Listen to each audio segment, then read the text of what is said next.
ગુજરાતી લેંગ્વેજમાં પણ જબરજસ્ત ફિલ્મો બને છે. એ કૃષ્ણદેવ યાજ્ઞિકે સાબિત કરી દીધું છે. કૃષ્ણદેવ યાજ્ઞિકે વશ બનાવી, રાડો બનાવી, આના સિવાય છેલ્લો દિવસ બનાવી, કરશનદાસ પેન, યુઝ બનાવી અને આના સિવાય ઘણી ફિલ્મો બનાવી. પણ કૃષ્ણદેવ યાજ્ઞિકે સાબિત કરી દીધું છે કે ભાઈ ગુજરાતી ઇન્ડસ્ટ્રી પણ નાની તો છે જ નહીં. એટલે વશ ફિલ્મ જો તમે નથી જોઈ ને તો અત્યારે હું તમને કહી દઉં શેમારું મી પર અવેલેબલ છે. ત્યાં ફિલ્મ તમે જોઈ લેશો. રાડો પણ અવેલેબલ છે, એ પણ તમે જોઈ લેજો. આ બંને ફિલ્મો છે ને આખી ગેમ ચેન્જર સાબિત થઈ ગઈ.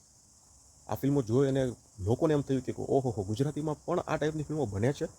એટલે તો અજય દેવગને વશની રીમેક બનાવી અને નામ શેતાન રાખ્યું. 100 કરોડ ઉપરનો બિઝનેસ પણ કરી દીધો અને હવે ભાઈ શેતાન 2માં પડ્યા છે. પણ અહીંયા વશ 2નું શૂટિંગ પણ પૂરું થવા આવ્યું છે.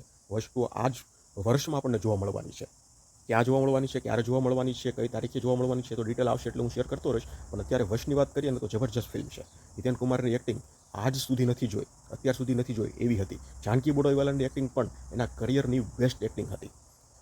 ફક્ત 3 થી 4 કલાકારો, એક જ લોકેશન અને પહેલેથી લઈ અને છેલ્લે સુધી બાંધી રાખી એવી સ્ટોરી વશની હતી.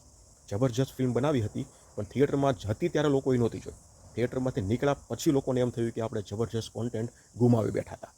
એટલે હવે અત્યારે શેમારૂમી પર અવેલેબલ છે, જોઈ લો. અને વશનો ભાગ 2 છે એ શૂટિંગ પૂરું થવા આવ્યું છે. આ જ વર્ષમાં એ ફિલ્મ પણ આવવાની છે.